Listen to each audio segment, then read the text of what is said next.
Bueno, en esta parte queremos invitar a Alex para que comparta con nosotros un poquito algo de lo que normalmente no vemos, ¿no?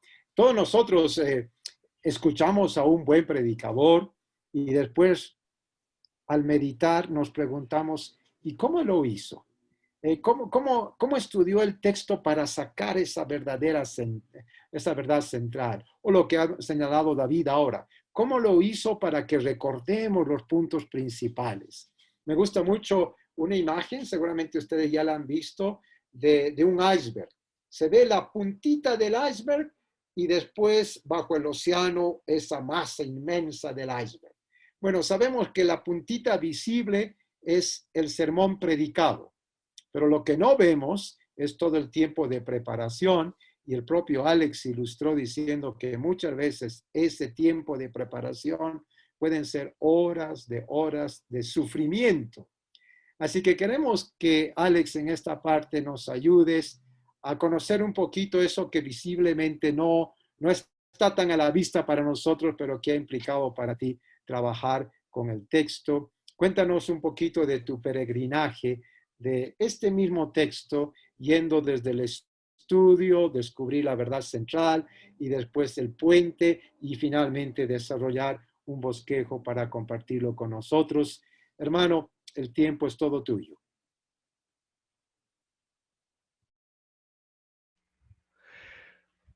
Bien, gracias Igor por darme esta oportunidad de ahora mostrar algo del proceso, de las cosas que no siempre se ven. Eh, Uno ya ve el resultado acabado, pero como dices, ¿no? Trabajar este proceso. Entonces, permítanme, por favor, compartirles un poco. Antes de, bueno, aquí yo tengo todo el sermón escrito, acabado, ¿no? Para este caso he subrayado, de repente por el tiempo que me dieron, entonces veo qué pongo, qué quito, pero aquí está todo desarrollado. Pero este es el paso, vamos a poner final, ¿no? Final de escribir de todo. Pero hay un paso previo a este, ¿no? Antes de llegar a esto, y se los quiero mostrar, ¿ya? Entonces, creo que está aquí.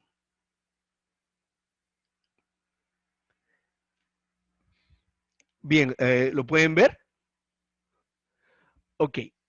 Entonces, esta prédica era originalmente parte de una serie de todo el libro,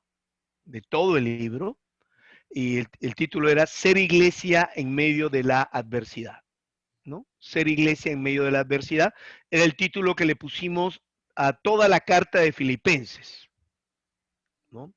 Y entonces, luego uno va bosquejando los diferentes capítulos, las diferentes secciones. Uh, y bueno, en este caso me pidieron Filipenses 2 y trabajé solo un punto, ¿no? Porque si finalmente uno trabajaría todo Filipenses 2 en otra oportunidad, pues ahí el bosquejo es claro, ¿no? La obediencia de Cristo, la obediencia de la iglesia de Filipos y finalmente la obediencia de Timoteo y Epafrodito, ¿ya? Entonces, claramente uno puede ver que todo el capítulo está ligado por la obediencia. Entonces, cuando uno ve la obediencia de Cristo, los primeros versos del capítulo 2, es claro que la transición hacia la obediencia de Filipos es muy notoria, ¿no? O sea, es muy notoria. Eh, y fíjense que más adelante, muy sutilmente, la obediencia se transforma en servicio. Y ahí es donde Pablo introduce su obediencia en su servicio.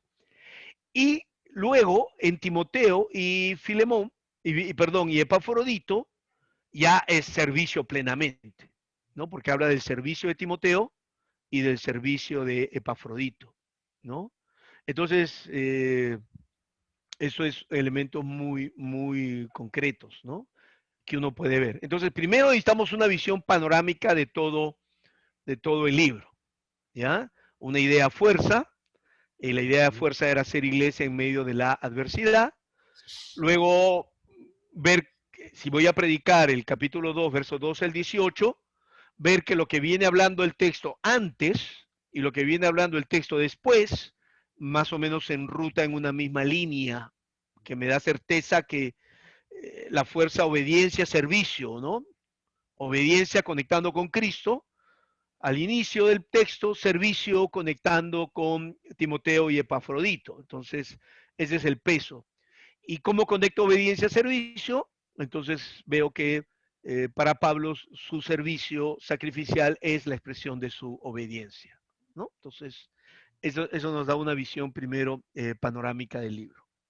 Luego que tengo esta visión panorámica del libro, la visión panorámica del capítulo, ¿no? Me centro en la porción que voy a predicar. En este caso, Filipenses 2, del 12 al 18, ¿no? Y me esfuerzo en trabajar la idea exegética, ¿no? Ahora, la idea exegética, ustedes la conocen como el corazón del texto, ¿no? El corazón del texto que voy a predicar, la idea central del texto que voy a predicar. Y eh, trato de ponerla en palabras, ¿ok? Eh, y dice así, en mi caso la redacto de esta manera. Pablo anima amorosamente a la iglesia en Filipos a obedecer. ¿Ok? Entonces, dejando las murmuraciones y contiendas como evidencia de su salvación. Así resplandecerán en un mundo malo y podrán gozarse juntos al ver que su servicio sacrificial no ha sido en vano, ¿no? Si ustedes se dan cuenta, la verdad del texto, en un primer momento uno la escribe usando mucho lenguaje del texto, ¿no?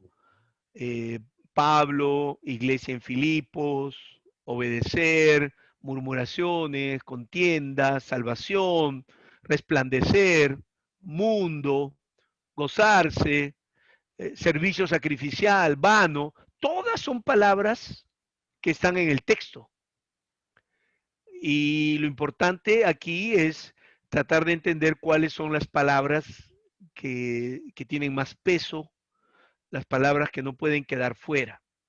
Ahora, una verdad, la idea central del texto o el corazón del texto se puede escribir de manera más breve, se puede escribir de una manera un poquito más amplia o muy amplia. Esta sería un paso intermedio, ¿no? Tratando de que no quede fuera, pero podría quedar, Pablo anima amorosamente a la iglesia en Filipos a obedecer, ¿no? Entonces, de todas maneras ya incluye la palabra obediencia como una palabra fuerza. A obedecer, y yo podría pasar, Pablo anima amorosamente a la iglesia en Filipos a obedecer como evidencia de su salvación y poder gozar, y así poder gozarse juntos. Sería una versión más breve, ¿no? Y que recoge la mayor parte del texto. ¿Ok? Entonces, ahora, redactar es toda una tarea complicada. Lo primero que yo hago es trato de encontrar las palabras más importantes. Y luego que hago una lista de las palabras más importantes, redacto con esas palabras, ¿no? ¿Qué palabras para mí no pueden quedar fuera? Pablo no puede quedar fuera, Iglesia de Filipos no puede quedar fuera, obediencia no puede quedar fuera, salvación no puede quedar fuera, gozo no puede quedar fuera, ¿no? Entonces, primero identifico qué palabras no pueden quedar fuera y luego con esas palabras trato de ponerlas en una frase que exprese la intención del autor al escribir el párrafo. Y este sería como un trabajo, ¿no? Por supuesto, siempre es perfectible, siempre es mejorable. Seguramente si yo volviera a trabajar ese texto, mi verdad central, siento que me diría, uy, ¿cómo no puse esto? ¿Cómo me olvidé aquello? No, yo creo que esto no es tan necesario. Pero al menos esto expresa mi comprensión hasta aquí. No siempre va a ser así. ¿Ok? De repente una visión más panorámica del libro me va a ayudar a precisar mejor la idea. Luego armo el bosquejo exegético, o que es el bosquejo, ¿no? De lo que llamamos el esqueleto. ¿Por qué exegético? Porque aún está armado en función del texto, no está armado en función del auditorio, está armado en función del texto, ¿ya? Entonces, probablemente no van a reconocer el texto, el bosquejo que yo he predicado, porque el mío ya es homilético. Este es exegético, este está en asociación al texto. Entonces, sencillo. Versos 12, 13, obediencia y salvación. Versos 14, 15, obediencia y testimonio. Versos 16, 18, obediencia y gozo, ¿no? Entonces, fíjense que aquí básicamente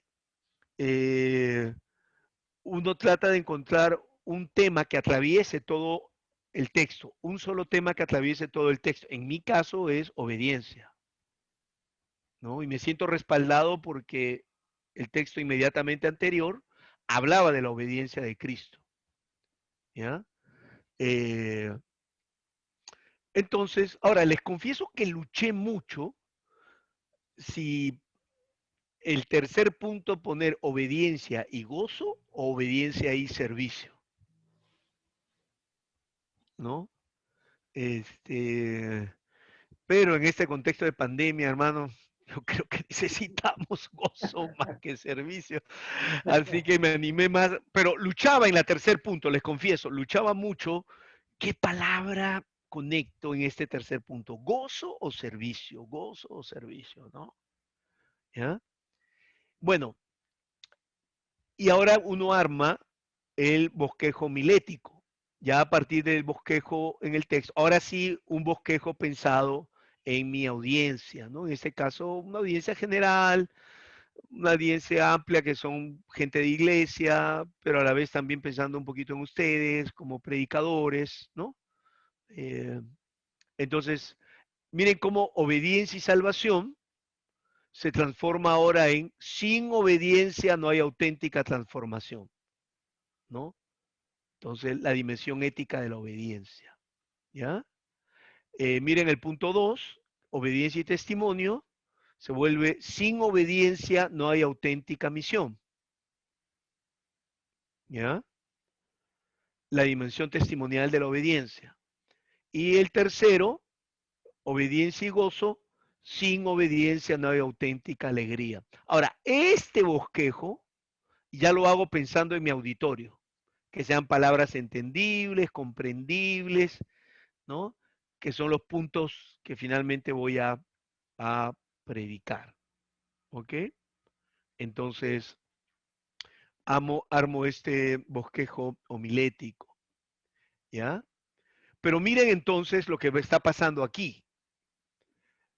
Una vez que yo construyo la, la verdad central, ya el texto quedó atrás para mí. Yo ya no vuelvo al texto. El texto finalmente quedó fotografiado para bien o para mal, ¿no? Si lo hice mal, pues voy a pagar las consecuencias. Pero el texto bíblico de Filipenses 2, 12 y 18 queda para mí básicamente simplificado en esta frase, la verdad central del texto. ¿Ok? Mi bosquejo ya no sale directamente del texto.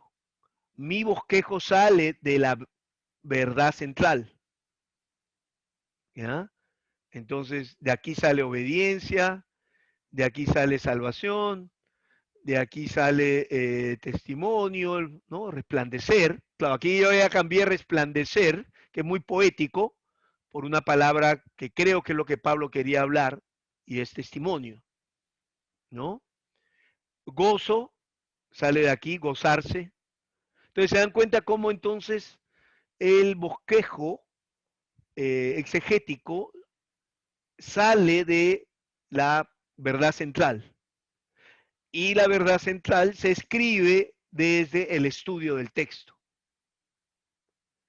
Es duro esta parte, hermano, les confieso que es muy duro. Yo quisiera ser un predicador más bien de atajos y a veces confieso que he tomado atajos, ¿no? Este es el camino, pues, ¿no? Difícil, pero bueno, lo hice con mucho cariño pensando en esta reunión, ¿ya? Es el camino riguroso, el camino... y luego esto se vuelve el bosquejo milético, como ya lo vimos.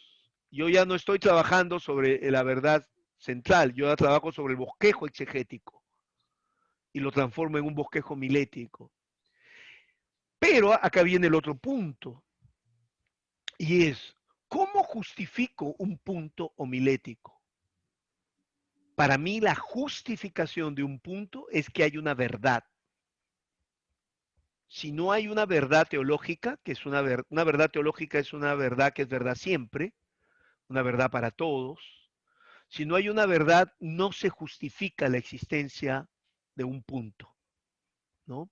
Y entonces trato inmediatamente de decir qué verdad justifica este punto. En este caso, el punto 1 es este.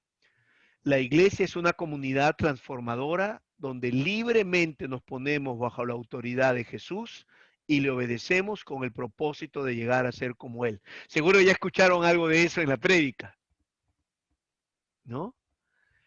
Y, y aquí viene la verdad, la que está en mayúscula. Eso es lo que yo siento que es que el Espíritu toma de la palabra, vuelta una verdad teológica, una verdad, y el predicador lo usa para transformar las maneras de pensar, sentir, actuar de tu auditorio.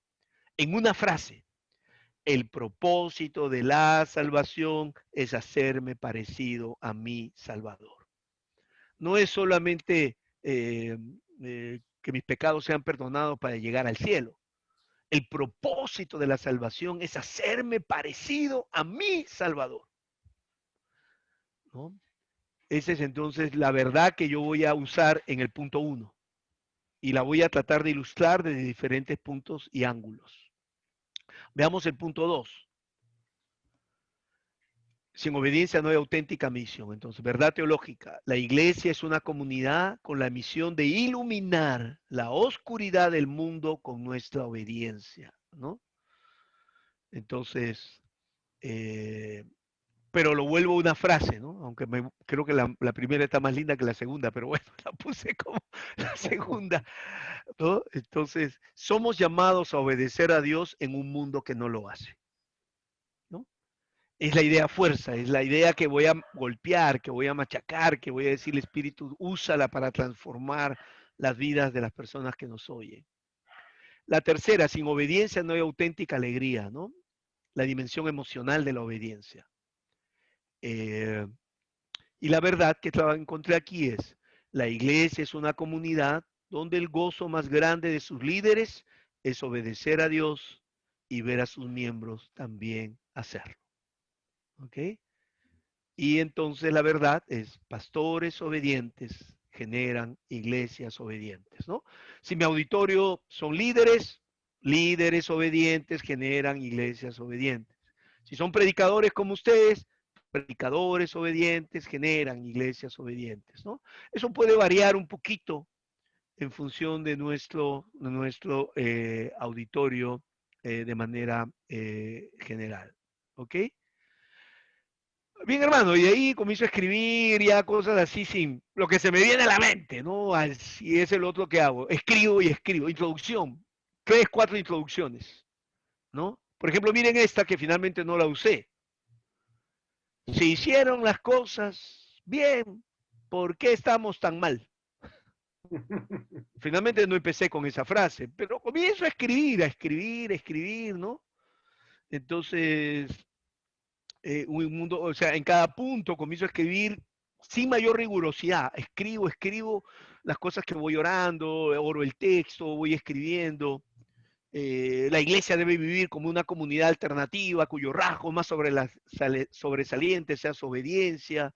La obediencia a Dios es el distintivo que diferencia a una iglesia del mundo que la rodea. Si dejamos de hablar mal y pelear unos con otros, seremos una iglesia que causa un impacto visible en el mundo. La iglesia es llamada a causar un impacto visible en el mundo. El mejor testimonio de la iglesia es en un mundo desobediente, es mantenerse irreprensible y sencilla, dejar de murmurar y contender. Lo importante no es dejar de murmurar y contender, lo importante es que lo dejemos de hacer porque anhelamos ser hijos de Dios sin mancha por causa de Jesús. No quiero que nadie hable mal de la iglesia por causa mía, en medio de un mundo, bueno, ahí me quedé. Así que esto es lo otro que hago, les confieso. Comienzo una lluvia de ideas en frases cortas, ¿no? Si la obediencia sacrificial de Cristo logró nuestra salvación, sus seguidores debemos obedecer a Dios Padre como su Hijo lo hizo. La salvación cristiana es fruto de la obediencia radical y sacrificial de Jesucristo. Sin obediencia no hay salvación. La verdadera salvación se evidencia una vida constante y creciente de obediencia. Sin salvación no hay obediencia, etcétera, etcétera, ¿no? Y podrían seguir leyendo, seguro, ¿ya? Y una vez que tengo esto, ya termino armando en función de mi auditorio, qué es más relevante, qué es menos relevante, y termino entonces, ahora sí voy a parar de compartir, y termino básicamente entonces armando todo ya en una comunicación, ¿no? Entonces tomo de aquí, tomo de allá, me parece que esto sí, ¿no? Eh, Muchas de estas frases nacen de los tiempos de orar la palabra. Los tiempos que estoy orando el texto, el Señor, ¡pum!, me pone esta frase, inmediatamente escribo, inmediatamente escribo, ¿no? Pero es tanto que hay que seleccionar, mejorar, pegar, ¿no? Hasta que termina ya lo que les he compartido hoy día, ¿no? Entonces se dan cuenta muchas cosas que tú, oye, ¿por qué no nos dijiste eso? Está mejor que lo que está acá. Sí, seguro algunas cosas, pero bueno, en este momento sentí que esto era lo apropiado, ¿no? Seguro para otro momento lo armaré de una manera diferente, ¿ya? Hermanos, eso es lo que más o menos un breve resumen. Me gustaría así, ahora sí, Esther, interactuar con ustedes, si hay preguntas, comentarios. Finalmente hay muchos caminos para llegar ahí. Creo que hay tantos caminos como predicadores hay. No hay una sola manera. Cada uno somos distintos. Dios habla con nosotros también de maneras distintas. Finalmente lo importante es tener un mensaje que sea fiel, relevante y claro, ¿no? Ahora, ¿cómo llegamos aquí? Hay muchas maneras de hacerlo. Yo les he compartido un poquito la mía en relación a ese texto, ¿ah? Porque en otras predicaciones uno llega de otra manera también. Pero en relación a ese texto, cómo más o menos nació, se forjó y cómo llegó hasta aquí. Igor, te dejo. Gracias, gracias, querido Alex. Realmente hemos tenido un privilegio que pocos lo tienen, poder ver detrás de bambalinas qué es lo que el predicador hace para aterrizar a un bosquejo como el que has predicado. Y veo que algunas personas ya se están animando a poner por escrito en el chat algunas preguntas. Hermanos, vamos a usar máximo 10 minutos. En realidad ya estamos hora y media y gracias por su paciencia y su disposición. Habíamos pensado en un taller de hora y media, pero creo que podemos aprovechar bien estos últimos 10 minutitos. Por favor, si alguien se anima a verbalizar su pregunta, y seguramente va a ser muy enriquecedor escuchar la respuesta de parte de Alex. Entonces, máximo 3 personas, por favor, levante la mano el que quiera interactuar con Alex en este momento. Adelante.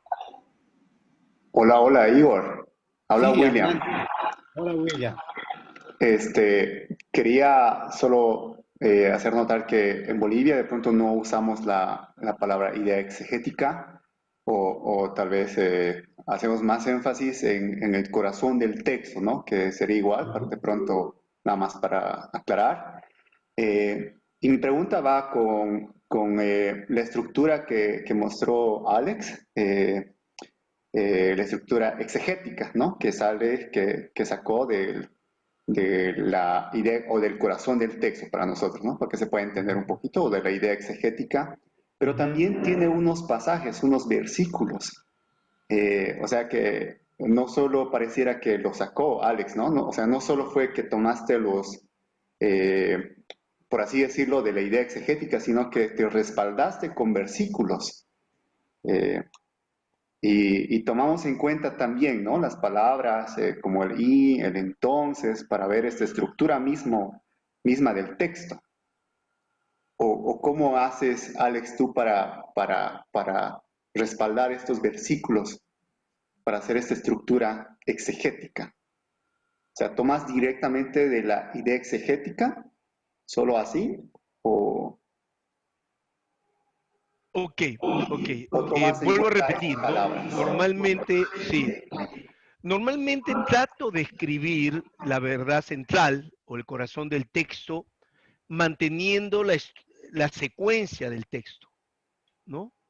O sea, eso me facilita que a la hora de hacer el armado del bosquejo, eh, yo sé que las primeras frases se refieren a los primeros versos, yo sé que las frases intermedias se refieren a los textos intermedios y las frases finales se refieren a la parte final del texto que estoy estudiando. No todos lo tienen que hacer así, ¿no?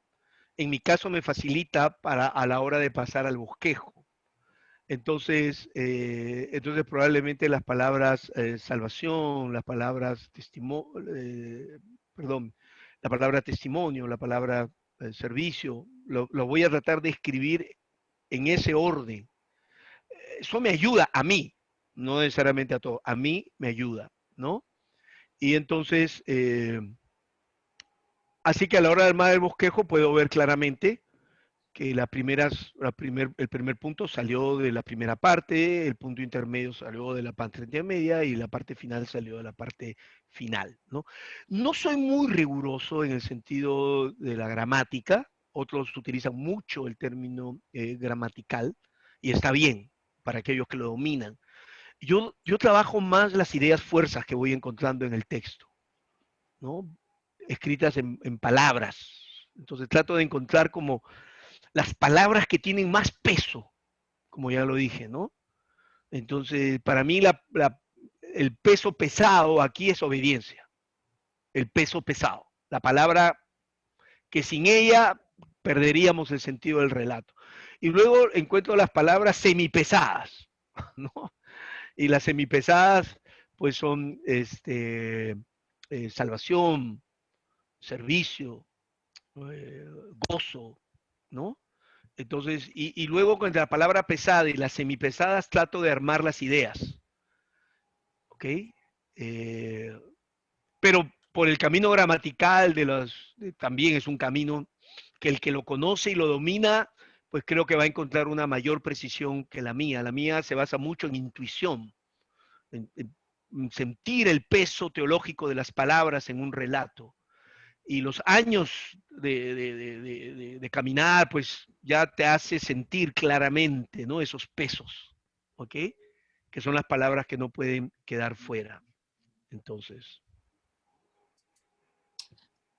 Bien, muchas gracias, Alex. Simplemente para reforzar en la pregunta de William, hablaba de idea exegética o de esqueleto exegético. Nosotros hemos seguido la propuesta de Ramer Richard, que usa como lenguaje el corazón del texto, el esqueleto del texto, para diferenciar del corazón del sermón y esqueleto del sermón, ¿no? Así que para los que están familiarizados con las palabras de carne, esqueleto, corazón, acá idea exegética equivale a el corazón del texto en sí. Y si hemos notado algo que Alex ha ilustrado muy bien, es que el esqueleto o el bosquejo ya para predicar se basa en lo que dice el texto, pero toma muy en cuenta el auditorio, ¿no? Entonces es como que ya nos tomamos la libertad de decir, bueno, esto que dijo el texto, ¿cómo lo pongo para que sea relevante a este auditorio al cual estoy predicando? Muy bien. Una pregunta más. El tiempo está corriendo, así que tenemos opción. No sé si, William, tú estás levantando la mano. Hay una, Sí, ¿sí? Ok, sí. adelante, querido William. Gracias. Aquí de Colombia los saludamos, mi esposa Lucelena y yo. Me llama mucho la atención y conozco el contexto de Alex, ha sido mi maestro y la importancia que le da a los contextos, y tiene que ver también con el auditorio, lógicamente. Pero veo una transición directa del bosquejo exegético al contexto, al bosquejo homilético. ¿Dónde nos quedó el bosquejo hermenéutico? Yo entiendo que lo hiciste muy contextual, nos hace referencia a la contextualidad de la pandemia y toda esta problemática. Inicias con un tema contextual, pero ¿en dónde nos queda entonces el bosquejo hermenéutico si allí haces un salto directo a lo homilético? O sea, es casi que forma parte de ti, ya con esa experiencia que tienes, saltas derecho, pero para decir, es necesario hacer ese bosquejo hermenéutico después de hacer el exegético para pasar a lo homilético. Es mi pregunta. Sí, yo me imagino que no he mostrado todos los pasos, ¿no? Porque ni yo mismo en mi práctica soy tan riguroso tampoco, ¿no? Entonces, de repente, a veces, bueno, uno ya va oliendo ciertas cosas y uno le permite, ¿no?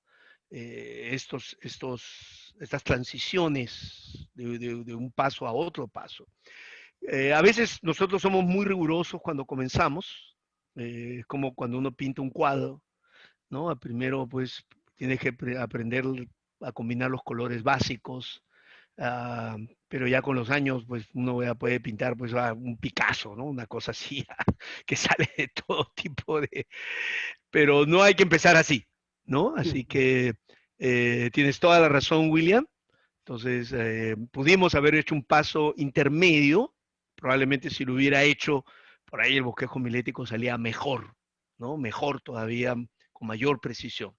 Así que en ese sentido no me imiten del todo, no sean más rigurosos de lo que yo soy, ¿ya? Eh, pero bueno, así nació, no hice ese paso, creí que podía pasar al otro porque veía el camino con mayor claridad. Probablemente cuando uno no ve el camino con mayor claridad, hacer el paso intermedio es mucho más vital todavía, ¿no? Como bien William nos lo ha recordado. Ok, gracias, gracias. Debo reconocer que primera vez que oigo hablar de bosquejo hermenéutico. He oído hablar de la verdad teológica que está en el puente, pero un bosquejo hermenéutico es una idea muy, muy nueva para mí. Muchísimas gracias, William. Siempre estamos aprendiendo y aquí hay algo interesante para todos nosotros. Muchísimas gracias a todos por su participación en esta sesión, en este taller. Esperamos hacer circular la invitación cuando tengamos a Daniel Salinas para tener una tercera sesión en esta secuencia. Un abrazo fraternal y que la bendición del Señor y su protección esté sobre cada uno de nosotros. Chao, chao, queridos amigos.